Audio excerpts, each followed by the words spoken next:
அஸ்ஸலாமு அலைக்கும் வரஹ்மத்துல்லாஹி வபரகாத்துஹு. இந்த ஒரு செயல் செய்யறதுனால உங்களுடைய ஈமானுக்கே பெரிய பாதிப்பு இருக்குன்னு சொன்னா நம்ப முடியுதா? 3 ஈமானிய அடையாளங்கள்ல இது பார்ட் 2.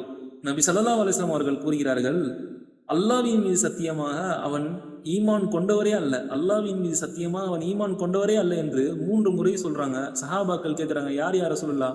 யார் அண்டை வீட்டாருக்கு தீங்கு செய்வார்களோ அவர்கள்தான் என்று கூறினார்கள். இத நம்ம சிந்திச்சு பார்க்கணும். ஏன் அண்டை வீட்டார்களுக்கு தீங்கு செய்வதை ஈமானோடு கனெக்ட் பண்ணி சொல்றாங்க ரசூலுல்லாஹ்.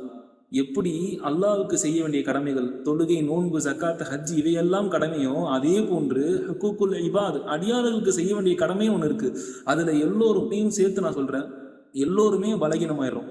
அதுல மிக முக்கியமான கடமை தான் அண்டை வீட்டாரிடத்துல நல்ல முறையில நடந்துக்கிறது. எந்த அளவுக்கு முடியுமோ அவங்க இடத்துல முகபத்தா நடந்துக்குங்க. நம்ம வீட்ல ஏதாவது ஸ்பெஷலா செய்றாங்கன்னா, அத அவங்க வீட்டுக்கு போய் குடுங்க. எந்த அளவுக்கு முடியுமோ நம்முடைய ஈமானுடைய வெளிப்பாட்டை நம்முடைய குணத்துல காட்டுங்க இன்ஷா அல்லாஹ்.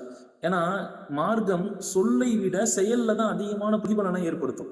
நம்ம எந்த அளவுக்கு நம்ம மார்க்கத்தை செயல் அளவுல காட்டுறோமோ, அது கண்டிப்பா மற்ற இடத்துல நல்ல முறையில, சிறந்த முறையில பிரதிபலனை ஏற்படுத்தும். அல்லாஹ் தஆலா நம்ம அனைவருக்கும் சிறந்த உயர்ந்த நற்குணத்தை கொடுப்பானாக. இது தெரியாத உங்க ஃப்ரெண்ட்ஸ் அண்ட் ஃபேமிலிக்கு இந்த வீடியோவை ஷேர் பண்ணுங்க. இன்னும் நம்ம பேஜை ஃபாலோ பண்ணாம இருந்தீங்கன்னா ஃபாலோ பண்ணிக்கோங்க. அஸ்ஸலாமு அலைக்கும் வரஹ்மத்துல்லாஹி வபரகாத்துஹு.